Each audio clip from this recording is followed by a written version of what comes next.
ஆண்டவராகிய இயேசுவின் நாமத்தினாலே இந்த காலை வேளையில் கூட உங்களை அவரை வாழ்த்துகிறேன். கர்த்தர் உங்களை ஆசீர்வதிப்பாராக. இந்த நாளிலே கூட எஸ்ஐயா தீர்க்கதரிசன புஸ்தகம் 31ஆம் அதிகாரம் 5ஆம் வசனத்தை கூட வாசித்து தியானிக்கலாம். பறந்து காக்கிற பட்சிகளைப் போல சேனைகளின் கர்த்தர் எருசலேமின் மேல் ஆதரவாக இருப்பார். அவர் அதை காத்து தப்ப பண்ணுவார். அவர் கடந்து வந்து அதை விடுவிப்பார். மிக அருமையான வேதவசனம்.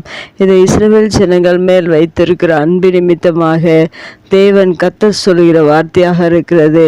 ஏனென்றால் ஒரு மனிதன் கர்த்தருக்குள்ளிருந்து பின்வாங்கி போவானால் அது தேவனுக்கு கர்த்தருக்கு மிகவும் வருத்தமான ஒரு காரியமாக இருக்கிறது. ஆனாலும் அந்த மனிதன் அந்த பின்வாங்கி போன நிலையிலும் திரும்பவும் தேவனை நினைக்கும்போது தேவன் செய்கிற காரியத்தை தான் இந்த வேத வசனத்தில் மிக அருமையாக சொல்லப்பட்டிருக்கிறது. அவருடைய அன்பு மேலானது. அவர் நம் எப்பொழுது திரும்பி வருவோம் என்று அவர் எதிர்பார்க்கிற தேவனாக இருக்கிறார். புதிய ஏற்பாட்டில் கூட கெட்ட குமாரன் தன் நிலைமையை விட்டு திரும்பவும் உலகத்துக்குள் சென்று எல்லா ஆஸ்திகளையும் அழித்து திரும்ப வரும்போது ஒரு தகப்பன் எப்படி மிகுந்த ஆவலோடு வாஞ்சியோடு மகனை சந்திக்கும்படியாக மகனோடு கூட வைத்திருக்கிற அன்பை எப்படி வெளிப்படுத்தினார் என்பது வேதத்தில் எழுதப்பட்டிருக்கு. அதுபோல இஸ்ரவேல் ஜனங்கள் தன்னை விட்டு விலகின போதும் தேவன் அவர்கள் எப்பொழுது திரும்பி வருவார்கள் என்று எதிர்பார்க்கிற நேரத்தில் எழுதப்பட்ட வார்த்தைகள் தான் இந்த வார்த்தைகள். இந்த நாட்களில் கூட நம் அநேக நேரங்களில் தேவனை விட்டு விலகி பின்வாங்கி உலகத்தையும் பாவத்தையும் மற்ற காரியங்களையும் பார்த்து நம்முடைய வாழ்க்கையில் அநேக தோல்விகள், அநேக பிரச்சனைகள், போராட்டங்கள் வரும்போது திரும்பவும் கர்த்தரை நினைக்கிற நேரத்தில் அவர் நம்மை கைவிடாதபடிக்கு இந்த வேதவசனம் சொல்லுகிற பிரகாரம் பறந்து காக்கிற பச்சையை போல சேனைகளின் கர்த்தர் எருசலேமின் மேல் ஆதரவாக இருப்பார் என்று சொல்லப்பட்டிருக்கிறது. அப்படி ஒருவேளை இந்த நாட்களில் நீங்கள் தேவனை விட்டு பின்வாங்கி போய் திரும்பவும் தேவனை நீங்கள் நினைக்கிறீர்கள் என்றால் உங்களை இந்த புதிய நாளிலே கூட தேவன் எப்படியாக இருக்கிறார் என்றால் உங்களுக்கு ஆதரவாக இருக்கிறார். அவர் அன்பை நீங்கள் புரிந்து கொண்டால் அவருடைய பாசத்தையும் அவருடைய அரவணைப்பையும் அவருடைய பாதுகாப்பையும் நீங்கள் புரிந்து கொண்டால் மெய்யாகவே தேவன் உங்களுக்கு ஆதரவாக இருக்கிறார். ஏனென்றால் வசனம் சொல்லுகிறது கர்த்தர் எருசலேமின் மேல் ஆதரவாக இருப்பார் என்று சொல்லப்பட்டிருக்கிறது. தேவன் அவருடைய அன்பை புரிந்து கொள்ள வேண்டும்.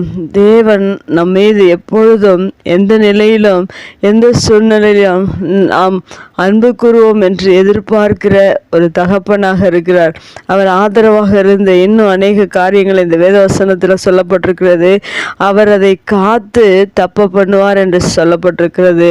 யாரிடத்திலிருந்து என்ற சத்துரு உங்களை வஞ்சித்து உலகத்தின் பக்கமாக பாவத்தின் பக்கமாக சிற்றின்பத்தின் பக்கமாக திருப்பி கொண்டு போனாலும் நீங்கள் அவரை நினைக்கும் நாளிலே திரும்பி வருகிற நாளிலே தேவன் உங்களை சத்துருவின் கையினின்று தப்பப்படுகிறவராக இருக்கிறார். அது மாத்திரமல்ல, அவர் கடந்து வந்து அவர் பரலோகத்தின் தேவனாக இருந்தாலும் உங்கள் மேல் அக்கறை உள்ளவராக அவர் கடந்து வந்து நம்மை விடுவிக்கிற தேவனாக இருக்கிறார். பாருங்கள் எவ்வளவு எத்தனை மிக மேலான அன்பு அவரிடத்தில் நாம் பார்க்க முடியும். அவருடைய அன்பு மிகவும் மேலானது. அவருடைய பாசம் மிகவும் மேலானது. அவருடைய அன்புக்கு ஈடு இணையில்லாத ஒரு அன்பை தேவன் இந்த வசனத்தில் வெளிப்படுத்தியிருக்கிறார். அதனால் ஒருவேளை உலகத்தோடு இருப்போம் என்றால் நாம் திரும்பி தேவனை பார்க்க வேண்டும். அவருடைய ஆதரவுக்காக அவர் நம்மை சத்ருவின் கையினின்று தப்பும்படியாக அவர் எதிர்பார்த்து கொண்டிருக்க. ஏனென்றால் நீங்கள் ஒவ்வொருவரும் அவருக்கு மகனாக மகளாக அவருடைய சொந்த இரத்தத்தை சிலுவையில் முழுவதுமாய் சிந்தி உங்களை மீட்டெடுத்த பிள்ளைகளாக அவர் நினைக்கிறார்.